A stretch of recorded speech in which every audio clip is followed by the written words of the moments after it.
হ্যাঁ, রান্না বান্না করছিস কিছু? করছি বন্ধু। কি করলি? দেখছি বারবার। কি খুশি খুশি লাগতেছে, দেশে যাবা নাকি বন্ধু? বন্ধু, বোনের বিয়েতে যেতে হবে দেশে। যাও, আমি যাবো ইনশাল্লাহ। কয়েকদিন পর আমি ইনশাল্লাহ যাও। তার জন্য তোর অনেক খুশি খুশি লাগতেছে। খুশি লাগবো না তো? ছোট বোনটার একমাত্র একটা বোন, আমার বোনটার এতটুকু থাকতে দেশে রাখিয়েছিলাম, আর এখন তার বিয়ে হয়ে যেতেছে। ওই আমি বাড়িতে গেলে ওই অনেক খুশি হয়ে গেছে, অনেক খুশি হইল আমাদের। আমি ওর মিস করতেছি অনেক। আচ্ছা বন্ধু, যা দেশে মন খুলে বেড়ায়, আর তোর আম্মুর অবশ্যই আমার সালাম জানাবি। হ্যাঁ, আমার আম্মু তো তোর কথা অনেক জিজ্ঞেস করে। এবারটা বলছে আমি বাড়িতে গেলে পিঠা বানিয়ে দিবে আমাদেরকে খাওয়ার জন্য। জানিস, আর অবশ্যই আমার আম্মুরে দেখাইস তুই। হ্যাঁ, অবশ্যই। দেখ বন্ধু, তার ফোন দিছে কাটা। আম্মু ফোন দিছি রে। আসসালামু আলাইকুম আব্বা। ওয়ালাইকুম আসসালাম। কেমন আছেন আব্বা? ভালো আছি। শুনলাম তুমি নাকি দেশে আইবা? হ্যাঁ, দেশে তো আসবোই, বোনের বিয়ে আসতে হবে না? না, তোমার আহা দরকার নাই। কি বলো এগুলা? না না, আসার দরকার নাই তোমার। আমরা এদিক দিয়ে সামলাইলাম মনে হয়, তোমার আহা লাগো না। তুমি এত টাকা খরচ করে এত কষ্ট করে আইবা, আমি জমি দেখছি, ওই টাকা দিয়ে জমি কেনা হয়ে যাবো না। আমার একমাত্র বোনের বিয়ে আর আমি আসবো না, এটা কোনো কথা বললা তুমি? আব্বা, তুমি আমার বোনের কাছে দাও ফোনটা। আচ্ছা, বলে কথা বল।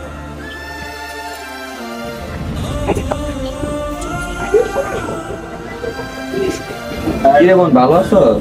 হ্যাঁ ভাইয়া, ভালো আছি। তুমি কেমন আছো? এই তো আলহামদুলিল্লাহ ভালো আছি। শুনলাম তুমি নাকি দেশে আসবো। হ্যাঁ, তোর বিয়ে আমি আসবো না? না, তোমার আসা দরকার। কি বলিস এগুলা? তোর বিয়েতে আমি আসবো না, তোর বিয়ে হবে? হ্যাঁ হবে, সমস্যা নেই। আর আব্বু 200 জন মানুষ আয়োজন করছে, তুমি যদি আসো তো 200 একজন হয়ে যাবে। মানে আমাদের সমস্যা হয়ে যাবে না? ও তাই নাকি? তুই জমিরা চিনলি আর 200 জন মানুষ চিনলি, আর আমারে চিনলি না। আচ্ছা, আচ্ছা রাখি, আমি এখন ব্যস্ত আছি।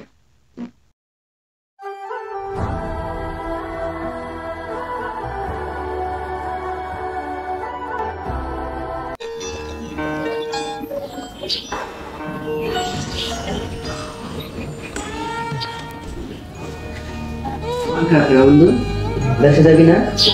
আরে দোস্ত, আব্বা না করে, বলে যে বাড়িতে 200 জনের খাওয়ার আয়োজন করা হয়েছে না, আমি গেলে তো 200 একদিন হয়ে যাবো, এই জন্য না করতেছে। আর যে টাকা দিয়ে আমি বাড়িতে যাব, ওই টাকা আব্বু বলতেছে একটা জমি কিনতে, তাই আর যাবো না। বুঝছিস বন্ধু, আমাদের প্রবাসী এই একটা সমস্যা, আমাদের কষ্ট কেউ বোঝে না।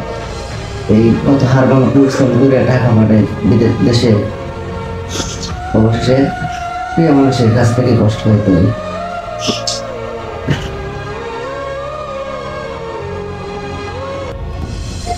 কষ্ট পাইছি বন্ধু, আমরা প্রবাসী।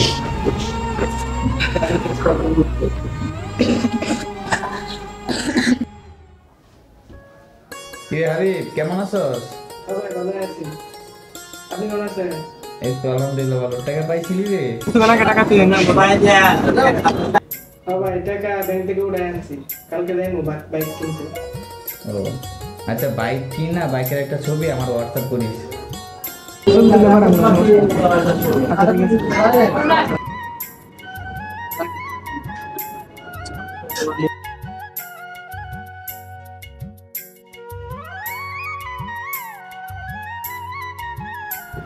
দেখ বন্ধু, নতুন আইফোন শুনছি।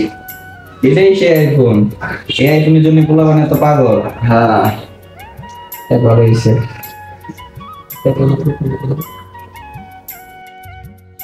বন্ধু তোর হাতের মোবাইলটা তো অনেক পুরানো হয়েছে, নতুন একটা মোবাইল কিন্তু।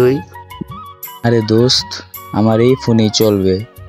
ফোন আরেকটা কিনছি নতুন, ওইটা আমার ছোট বোনের জামাইকে দিব। বন্ধু অনেকদিন তো হয়েছে তুই অসুস্থ, এবার ডাক্তারটা দেখা, কমপক্ষে নিজের চিন্তা করতে হইব। এমনি চিকিৎসা করতে অনেক টাকা খরচ করতে হবে, দেশে যে অল্প টাকার ভিতরে চিকিৎসা করতে পারবেন।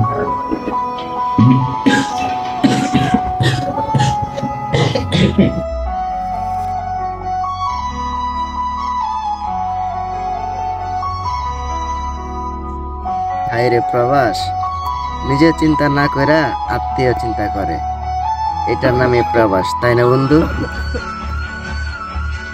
আমাদের কষ্ট কেউ বুঝে না রে বন্ধু। সবাই জানে আমরা প্রবাস থেকে শুধু টাকা কামাই, কিন্তু টাকা কামাইতে যে কতটা কষ্ট হয় এটা কেউ বুঝে না।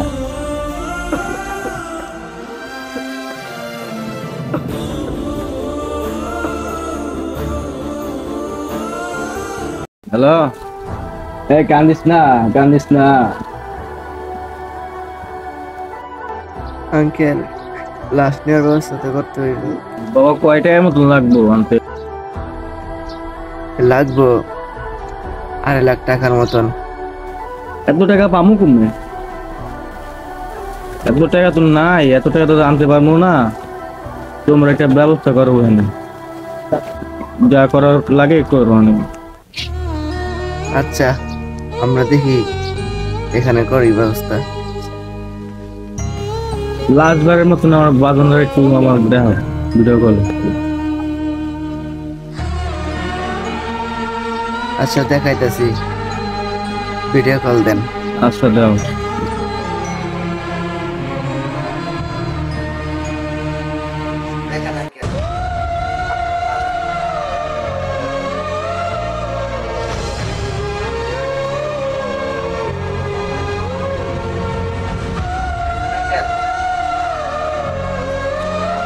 ছাত্র আঙ্কেল,